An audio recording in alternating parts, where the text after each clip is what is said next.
Greetings, friends. Jason here for AxodysFC. It's Thursday evening, very slow day during the international break. Not a ton of worthwhile news. A few rumors and linked players, that I hadn't heard discussed before today. And of course, Argentina is probably the main game that is of note. So,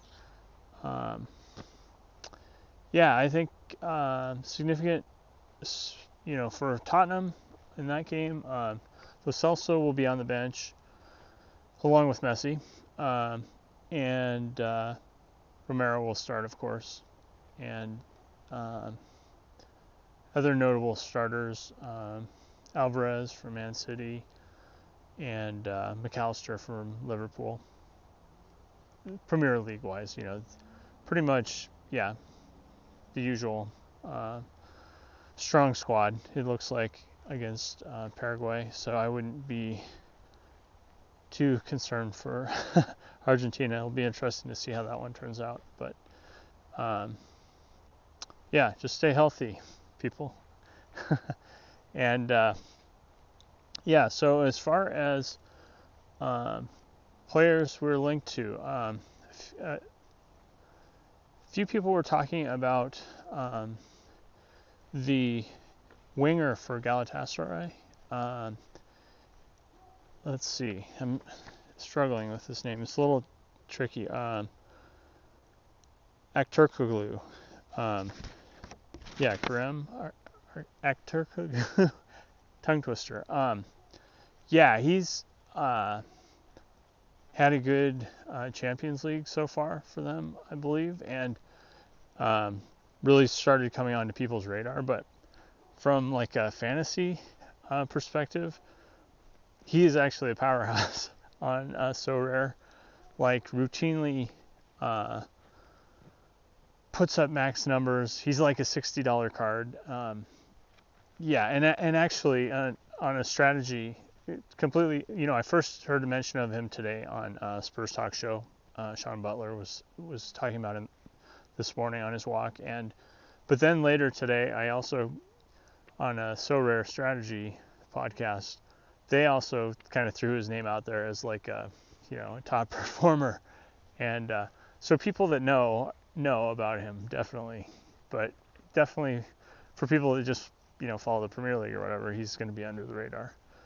But so anyway, he'd be an interesting player for us. I doubt Galatasaray would be eager to part with him, but when big teams come calling, I mean, they take the money. So the question is, how much would he cost? I'm not sure, but as well as he's been playing, I would kind of expect him to be expensive, actually. Like, I wonder what Galatasaray's transfer record for a player they've sold is, because he might be that guy in the future. Possibly in the 40 to 50 euro range. I don't know. I'm just completely spitballing on that one. And then the other Galatasaray guy, we've been linked to in the past, is Victor Nelson. I think that one is more likely just because we need a center back. He's probably liable to be one of the cheaper options we could pick up. Unsure about that one. But anyway, it's interesting. We seemingly have a pretty good relationship with Galatasaray in terms of giving them Sanchez, and for a pretty good deal, it looks like now. And of course, they've got Ndombele on loan as well. It'll be interesting to see what comes of things. So, just checking out some of the footprints on this trail here, because it's an animal path more than a people path. Deer most likely. I don't think I see anything that screams moose to me.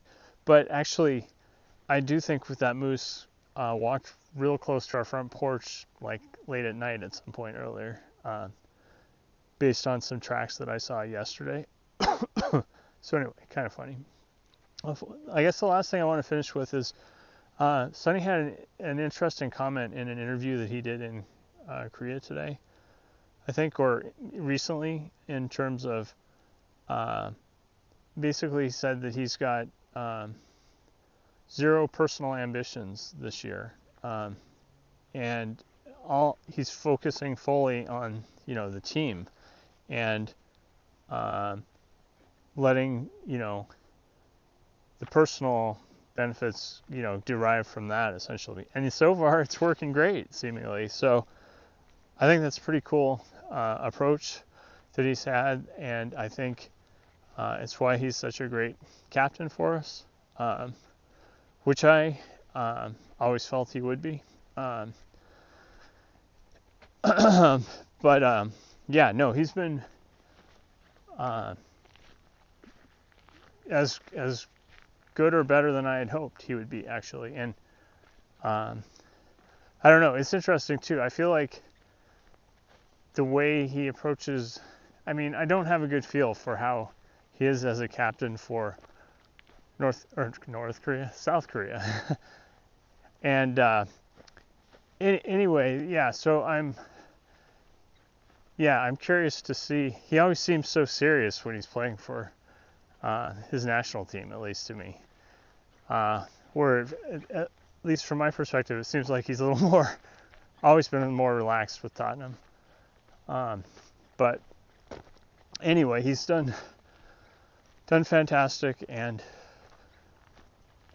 we're very fortunate to have him. So anyway, hopefully he'll stay healthy. It sounds like he feels like he's improving. But unclear, who will be in the starting lineup against Tunisia and then Vietnam. More to come on that, I'm sure. So anyway, thanks for tuning in. As always, please like and subscribe if you enjoy these. And remember, to dare is to do.